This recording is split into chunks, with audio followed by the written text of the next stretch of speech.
خدمت میں ایک شخص حاضر ہوا اور دست ادب کو جوڑ کر کہنے لگا، یا علی، رمضان میں وہ کون سا کام ہے جو کرنا سب سے زیادہ ضروری ہے؟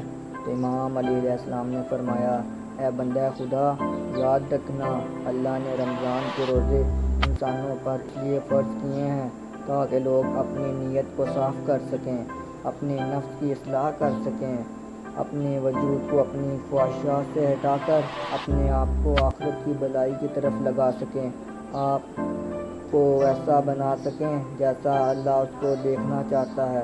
یاد رکھنا، رمضان انسان کے نفس پاک کرنے کے لیے آتا ہے، صرف انسان کو بھوکا رکھنے کے لیے نہیں۔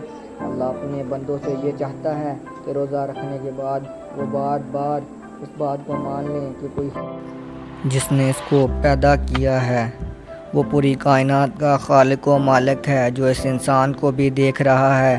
اللہ اپنے بندوں سے یہ بھی چاہتا ہے کہ روزہ رکھ کے انسان کی آنکھیں کسی نامحرم کو دیکھنے کی عادت رکھتی ہیں تو ان سے کہے، اللہ مجھے دیکھ رہا ہے۔ اگر اس کے کان غلط آوازیں سننے کے عادی ہیں تو اپنے کانوں سے کہے، اللہ مجھے دیکھ رہا ہے۔ اگر اس کی زبان دوسروں کی دل آزاری اور غیبت کی عادت رکھتی ہے تو اپنی زبان سے کہے، اللہ مجھے دیکھ رہا ہے۔ اگر اس کا پیٹ رزق حرام کھانے کا عادی بن چکا ہے تو اپنے پیٹ سے کہے، یہ رزق اللہ کا ہے، اس کا حساب و کتاب روز محشر ہوگا۔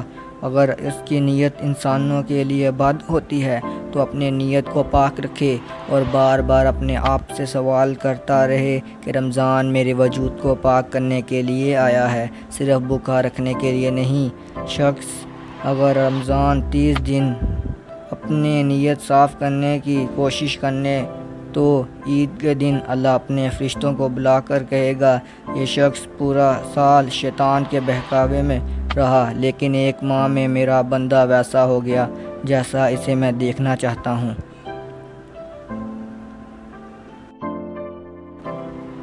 آج کی ویڈیو بس یہاں تک تھی۔ نیکسٹ ویڈیو تک کے لیے اللہ حافظ۔ مزید ایسی اچھی ویڈیوز حاصل کرنے کے لیے ہمارا چینل سبسکرائب کریں اور ساتھ لگے گھنٹی کے بٹن کو پریس کریں تاکہ ہر نئی آنے والی ویڈیو کا نوٹیفیکیشن آپ کو وقت پر ملتا رہے۔